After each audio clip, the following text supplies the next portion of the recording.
Take our lead, let's help you make your mark. Our goal is your satisfaction. Let us show you the way. In dry cleaning, a petroleum solvent is used instead of water.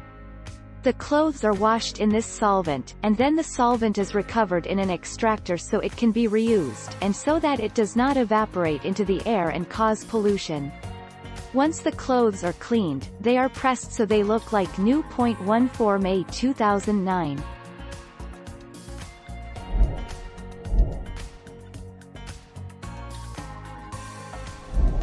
Make your mark, take our lead. The dry cleaning process works very well in removing oil-based stains thanks to the chemical solvent.